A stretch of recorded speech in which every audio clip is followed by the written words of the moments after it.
I'm sure a lot of us, or all of us, probably familiar with the credit score. So that's kind of a number that we talk about a lot. But another important one is the debt-to-income ratio, or DTI. And this formula is monthly, now I have to write all pretty on the board, monthly debt, and you're going to divide that by your monthly gross income. And then, my mom will be so sad about this penmanship, times by 100 to get that nice percentage. And why this matters is because it actually really gives you a sense of how much more debt, if any, you could handle. Now, the way to think about it is if it comes out at 20% or less, you're doing pretty well. And what these numbers represent, so this monthly debt is not your total debt, it's that monthly mortgage payment, that auto loan, the student loan. It's literally going out of your house per month. Yes, and this is actually your monthly gross income, so before taxes, before healthcare, before retirement contributions.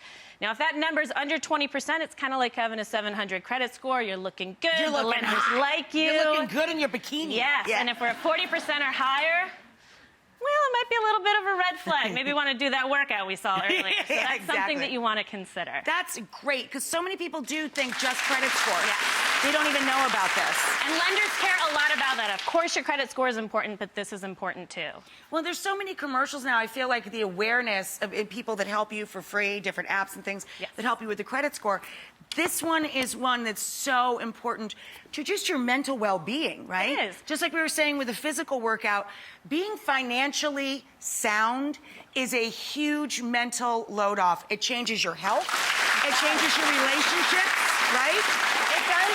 And you and your husband don't fight about finance because you're keeping on top of it. Well, listen, sometimes we have our kerfuffles. Everybody does. We're not perfect. But the important thing is we communicate about it and we touch base about it on a very regular basis. It lifts a big burden. It really does. One of the things I like for you to do is track how much you're spending. You want to pull your bank statements. You want to pull your credit card statements. But an easy way to do it is set a text or an email alert. So first, you should get an alert whenever you make a transaction. But the other thing is it alerts you about fees. And a big one is these guys' overdraft fees. Because let's say that what happens, there's something called transaction reordering that we want to talk about. So you wake up this morning, you have $100 left in your checking account.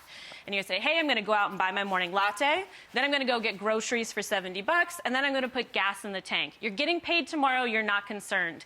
But you forgot that your gym membership hits today, and that's $50. So boom, you've gone overdraft. Now, typically, that's a one-time fee of $35. But what can happen is the bank can actually change the order from chronological to largest to smallest on your transactions. So now what's going to happen is it's going to say, first you bought groceries, then the gym, then the gas, then morning latte. Now you've got 3 overdraft charges in a single day. Wow.